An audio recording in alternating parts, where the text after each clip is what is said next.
This is the plaintiff, Carlos Perez.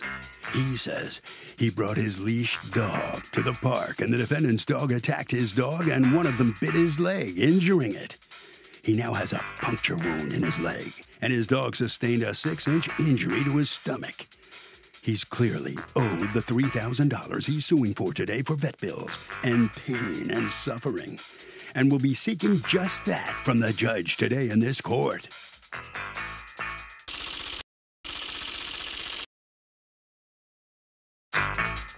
These are the defendants, Harvey and Alana Benton. Alana says she was in the park with her dogs off the leash, which they're allowed to be. She says when the plaintiff started approaching her, she told him to stop while she put their leashes on.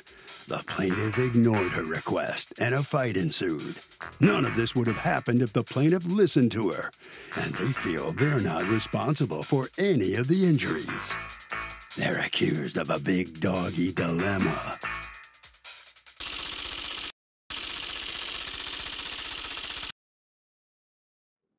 All parties, please raise your right hands. Welcome back to the People's Court. Next case on the docket, the plaintiff says the defendant's unleashed dog attacked his little dog but won't pay for his vet bills. Now, the defendants say they were in a dog park where dogs are allowed to be off leash and they owe nothing because, yeah, dogs will be dogs. It's the case of a doggone dilemma. Thank you, Douglas. You're welcome. All right, Mr. Perez, you are suing Mr. Benton, and is this your daughter? Yes, it is, Your Honor. Okay, your daughter, his daughter, Ms. Benton, for $3,000 in vet bills. What happened? On the January 4th, I went to take my dog out for a walk at around 7 o'clock to the park. Okay, when we like say I the park, do. is this a dog park or a regular park? It's a public park. Okay. And in the public park, there's a sign that clearly says, leash your animals at all times. That's a fact. They have signs all over posted. So I always keep my dog leashed. And anyway, I walked the dog down there, like I always do, around the perimeter of the park. They have like the grassy area in the middle where they have the field and the asphalt side. So I was walking across the, around the perimeter, heading towards home at this time.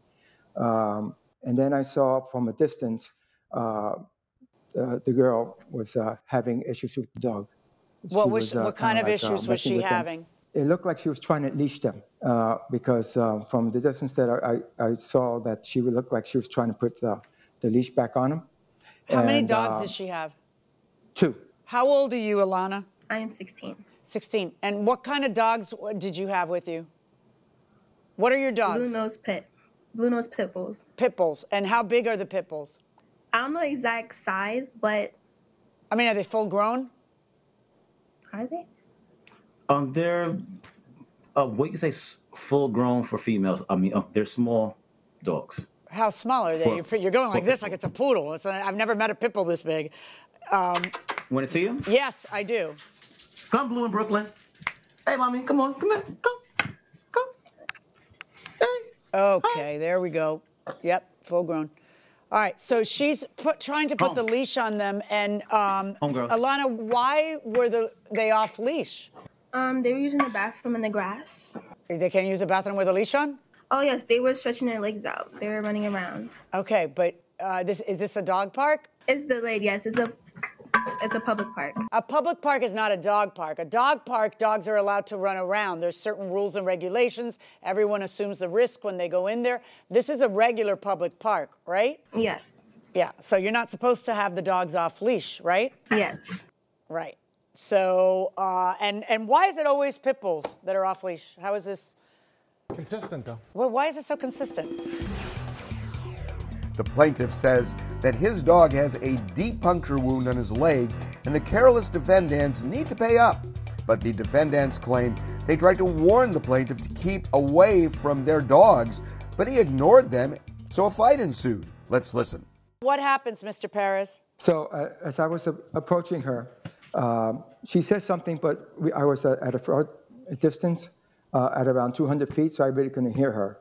And so I kept walking a little bit more. And then she said it again. And she said, was she talking to you? Could you tell she was talking to you? She was talking to me. Right. And didn't you see that she was struggling to put a collar on two loose pit bulls? No, it looked like they were playing. So it looked like, like dogs that are loose, and she's just trying to put the leash back on. Yeah, but she's yelling something to you. What do you think? Like, in other words, draw the picture, okay? Two dogs bouncing around. She's trying to put a leash on, and she's talking to you. Like, how do you... Well, initially, I didn't know she was talking to me because the thing was, I'm 200 feet away. So she's saying something. I don't know if she's talking to the dog or to me. So I'm walking a little bit more. And at 175 feet away, I understood she said, give her a second, and I stood my ground from 175 feet until she gets done leashing up the dogs. So that's a pretty long distance. So and what happened? The dogs ran all that distance? So at that point, the dog didn't notice anything until about maybe 10 seconds, or 15 seconds. They noticed my little dog, they spotted him, and then they ran up to him. The 175 feet that you're talking about? Yeah. Okay. So your dogs, did both dogs get away from you, Alana? No, they did not. Well, how did the bite happen? How did the attack happen? Mr. Perez was in front of me when it happened. My dogs did not approach him. He approached me. Okay, so he told me it was okay. Okay. That is incorrect. Okay, but I want to hear Alana's version. Go ahead. Okay. You weren't there, right, Mr. Benton? You weren't there? No, I got it. No, Your Honor. Okay, go ahead, Alana. The dogs were off the leash. I was putting them on a leash, and I did tell him, give me a minute. I was putting them on a leash, and he kept approaching. He continued to approach me, and then he bent down towards my dogs. And my dogs did not see his dog. His dog was behind him. And I was still putting him on a leash, and I was like, no, like, you need to get your dog because they're not gonna be friendly. He's like, no, it's okay. And then when he tried to pet them, that's when the attack happened, and my two dogs attacked his dog.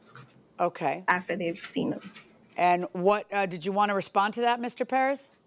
That is completely incorrect. I wouldn't be petting anybody's dogs, first of all. Those dogs came running up to my dog. They surrounded him. And then she came about 5 to 7 seconds later. I guess she must have ran. And she whispers in my ear, practically. She's saying it real low, pick up your dog. And I go, what's going on?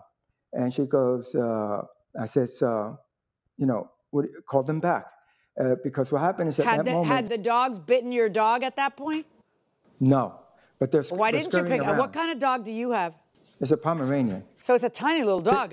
If you see two pit bulls approaching, and they've they were already there. Listen, they're already there. So two pit bulls are there. They haven't bit your dog yet. Why does someone have to tell you to pick up your dog? Wouldn't it make sense that you would want to pick up your dog? Like, why don't you pick up that tiny little Pomeranian? At that point, I had my hand in front and blocking the aggressiveness of her dog. Oh, how'd that work out? Oh, wait. How did your hand fare against two pit bulls and a Pomeranian? Might as well have a sign that says lunch around the Pomeranian's neck. That didn't work so well, your hand, right? That's like when my mother used to say, go like this. I mean, my mother, I did that to my kids too. Well, in the car, oh, that hand's really going to stop me from going through the windshield. I mean, come on. Pick up your dog the next time. It's not your fault. I'm just saying, do what you can so the dog doesn't get eaten. What ended up happening to your dog? The problem was, if I pick up my dog, they're going to go and jump on him. So I wanted her to call them back as I try to protect him. She has no control of the dogs, so you can't rely on her. So the thing to do is to pick up your dog. They may attack you, but the dog will probably, survive. I did eventually pick up the dog. Yeah. I had to fight the dog back because they were pouncing on top of him practically. So as I picked them up, that's when the savageness started to occur. Then they started jumping up and grabbing him with the teeth, because pit bulls are powerful animals. So they grabbed, and I didn't want that to happen. But she didn't have a command to pull them back. So what happened to your dog? I had no choice. So I had at one point I had to hit her dog a few times so they can back off. She was hitting the other dog with the chain, and I saw a little clearance. I picked them up, and at that point when I picked them up, they grabbed with his teeth a different part of his body, and I can feel the weight of my dog and their dog at the same time. And I kept telling her, call them back, call them back. She couldn't do it. Eventually, I picked the dog above my head in this fashion. If your dogs don't, yeah, no, that's what I would have done from the beginning. But Ilana, if your dogs don't listen to you, why the heck would you have them off leash at the park, both of them at the same time? I mean, they're not particularly obedient because they're not listening to you telling them to heel and to stop the attack. Welcome back to the People's Court. I have a feeling the leash law is going to determine who wins and who loses. We'll find out because we're going back inside the courtroom. Mr. Benton, why do you leave that tiny little thing in charge of 2 pit bulls? And did you know that she had them loose in the park, Mr. Benton? Yes, Your Honor. Well, one thing, we don't walk the dogs with a chain.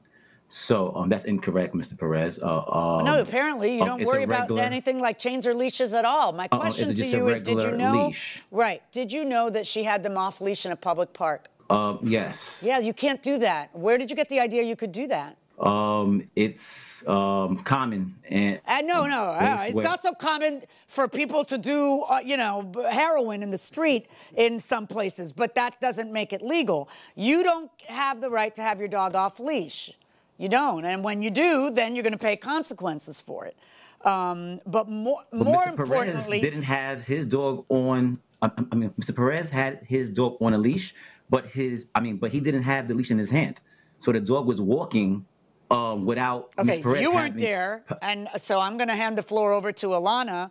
What is your dad saying here? What is this comment that Mr. Perez wasn't holding on to the leash? Mr. Perez did have his dog on a leash, but his dog was roaming in front. Like, the leash wasn't.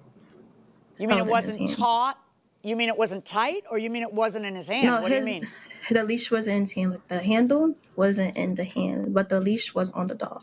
Right, but then where's the other end of the leash? The other end of the leash was not in his hand. Where was it? On the ground, you mean? Yes. So that doesn't make sense. Well, I've seen it. Yeah, I've seen it. Yeah, it doesn't make sense, but I have seen it. Yeah. What ends up happening to the Pomeranian, Mr. Perez? He sustained 3 severe injuries. One was by the lower part of his abdomen. There was like a 6 to 7 inch gap wound. You can see the underlying tissue, which is the fatty area. And then that had to be sewn up, and that was quite a few stitches they had to give. And then he was able to close it up. And then that was one injury. The second injury, that picture right there shows is the Achilles tendon, which was exposed. And then the third injury was the puncture wound. As you can see, the bite mark, and one of the canine tooth punctured his muscle on the leg. What is this a picture of? Your dog's blood on your jacket? Yes. As I picked him up over my head, he was bleeding on me. All right. You brought your dog into the vet, and that vet bill was $1,385.08? Yes. And was there any follow-up visits? There was two more follow-ups. Did you submit that evidence here as well? Yes. I think it's listed as $85 together, both of them combined. I see that the police were called. Did you folks ever receive a citation from the police? No, ma'am. Is the total of the vet bills actually expended the $1,385.08? Yeah, it expands to. Yeah, but is that all of the vet bills? Yes. Okay, that's what I was asking. And then you're suing for an additional $1,614.92 for the dog's pain and suffering. Yes. Okay, explain that. Well, it's punitive damage. That's different than the dog's pain and suffering. What would be the, okay, first of all, you wouldn't get pain and suffering because it's a dog. That's not, right. Available. So if you're saying it's punitive damages, then punitive damages occur when someone does something on purpose. Do you really think she did this on purpose? No, it wasn't done on purpose. I know. All right. You don't get pain and suffering in a case like this.